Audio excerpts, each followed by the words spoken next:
بسم اللہ الرحمن الرحیم۔ محترم ناظرین، السلام علیکم۔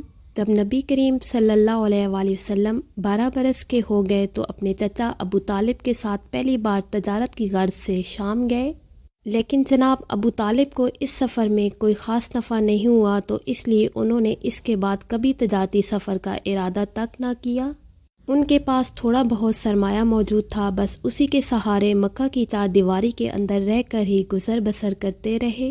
یہ سارا عرصہ حضور صلی اللہ علیہ وسلم اپنے چچا کے ساتھ رہے۔ آپ صلی اللہ علیہ وسلم ان کی بکریاں چراتے اور گھریلو کام کاج میں ان کا ہاتھ بٹاتے تھے۔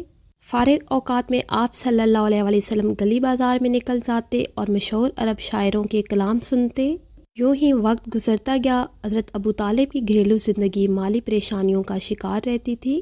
حضور صلی اللہ علیہ وسلم اس وقت 25 برس کی عمر کو پہنچ چکے تھے۔ شام کے پہلی تجارتی سفر میں ناکامی کے باوجود آپ کے چچا چاہتے تھے کہ اپنے پیارے بھتیجے کو غلہ بانی کی بجائے تجارت کی سہولتوں کا اہتمام کرے۔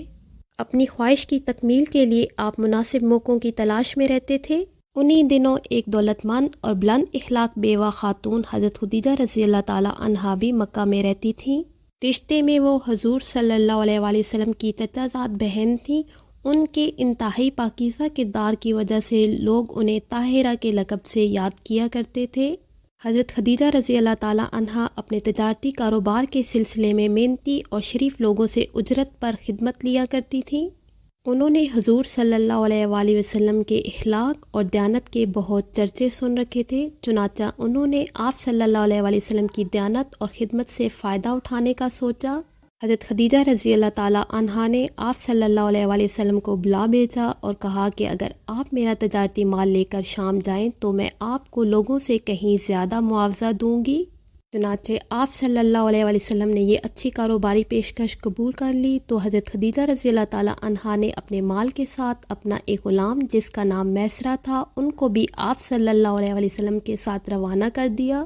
شام کے علاوہ حضور صلی اللہ علیہ وآلہ وسلم تجارت کے لیے متعدد اور مشہور مقامات پر جانے کا بھی خاصا تجربہ رکھتے تھے۔ حضرت خدیجہ رضی اللہ تعالی عنہا نے جہاں جہاں بھی آپ صلی اللہ علیہ وآلہ وسلم کو تجارت کی غرض سے بھیجا، ان میں یمن بھی شامل ہے۔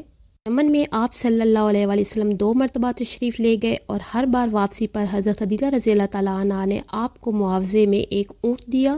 مگر حضور صلی اللہ علیہ وآلہ وسلم نے جتنے بھی غیر ملکی تجارتی دورے کیے، ان سب میں شام کا تجارتی دورہ ہر اعتبار سے اہم ہے۔ اس تجارتی سفر میں حضور صلی اللہ علیہ وآلہ وسلم کو دوسرے دوروں کی نسبت بہت زیادہ منافع ہوا، مگر کاروباری لین دین کے ساتھ آپ صلی اللہ علیہ وسلم نے زندگی پر بھی غور و فکر کیا اور مختلف مذاہب کے اکابرین سے بحث میں بھی حصہ لیا۔ سفر کے دوران حضرت خدیجہ رضی اللہ تعالی عنہا کا غلام میسرہ بھی آپ کی فہم و فراست اور محنت و دیانت کا گرویدہ ہو گیا۔ اسی پر آپ صلی اللہ علیہ وآلہ وسلم نے سفر کا تمام احوال اور منافع کا سارا حساب و کتاب حضرت خدیجہ رضی اللہ تعالی عنہا کے سامنے پیش کر دیا۔ حضرت خدیجہ رضی اللہ تعالی عنہا بھی آپ کی صداقت اور دیانت سے بے حد متاثر ہوئیں۔ بعد میں آپ کے غلام میسرہ نے بھی حضور صلی اللہ علیہ وآلہ وسلم کے بلند اخلاق اور نیک عادات کی تعریف کے پل باندھ دیے۔ میسرہ نے یہاں تک کہہ دیا کہ سیرت و کردار اور لیاقت و ذہانت کے اعتبار سے مکہ کا کوئی بھی نوجوان آپ صلی اللہ علیہ وآلہ وسلم کا مقابلہ نہیں کر سکتا۔ ان تمام باتوں سے حضرت خدیجہ رضی اللہ تعالی عنہا کے دل میں حضور صلی اللہ علیہ وآلہ وسلم سے محبت اور عقیدت کی راہ ہموار ہو گئی۔ حضرت خدیجہ کے دل میں آپ صلی اللہ علیہ وآلہ وسلم کا اخلاق و دیانت گھر کر گیا۔ پھر انہوں نے حضور صلی اللہ علیہ وآلہ وسلم سے ازدواجی رشتے کا فیصلہ کر لیا اور اپنی ایک قریبی سہیلی نفیسہ سے دل کی بات کہہ ڈالی۔ نفیسہ ایک بہت ہی سمجھدار خاتون تھی۔ وہ فوراً حضور صلی اللہ علیہ وآلہ وسلم سے ملی اور باتوں ہی باتوں میں آپ صلی اللہ علیہ وآلہ وسلم سے پوچھا کہ آپ شادی کیوں نہیں کر لیتے۔ آپ صلی اللہ علیہ وآلہ وسلم نے فرمایا، میرے پاس مطلوبہ مال و دولت نہیں ہے۔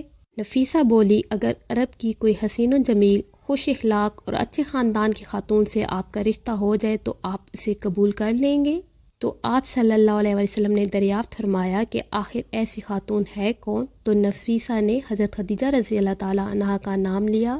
تو آپ صلی اللہ علیہ وسلم نے اپنی رضامندی کا اظہار کر دیا، لہٰذا شادی کی بات پکی ہو گئی اور تمام ابتدائی مراحل طے ہو گئے اور شادی کی حتمی تاریخ مقرر کر دی گئی۔ حضور صلی اللہ علیہ وآلہ وسلم اپنے رشتہ داروں کو لے کر حضرت خدیجہ رضی اللہ تعالی عنہا کے گھر تشریف لے گئے، حضور صلی اللہ علیہ وسلم کے رشتہ داروں میں جناب ابو طالب اور حضرت حمزہ رضی اللہ تعالی عنہ جیسی بلند شخصیات شامل تھیں۔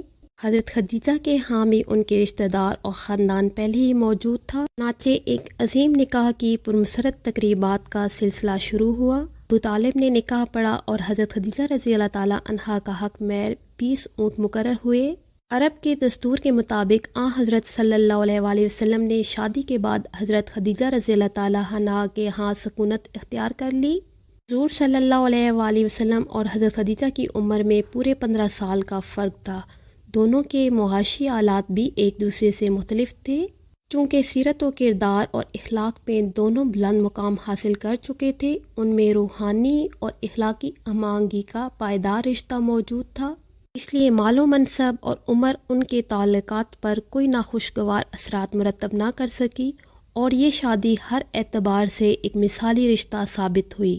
وقت گزرنے کے ساتھ ساتھ حضور صلی اللہ علیہ وسلم اور حضرت خدیجہ رضی اللہ تعالیٰ عنہا کے گھر میں خوشیوں اور نیکیوں میں اضافہ ہوتا چلا گیا، اور ان کی ازدواجی زندگی کا لمحہ لمحہ خوشیوں، بہاروں اور نعمتوں سے لبریز ہوتا رہا۔ ان کے ہاں 2 بیٹے اور 4 بیٹیاں پیدا ہوئیں۔ دونوں بیٹے ابتدائی عمر میں ہی اللہ کو پیارے ہو گئے۔ 4 بیٹیوں کے نام یہ ہیں: حضرت فاطمہ رضی اللہ عنہا، حضرت زینب رضی اللہ عنہا، حضرت رقیہ رضی اللہ عنہا، حضرت ام کلثوم رضی اللہ عنہا۔ حضور صلی اللہ علیہ وآلہ وسلم کو اپنی اولاد اور بیوی سے بے پناہ محبت تھی۔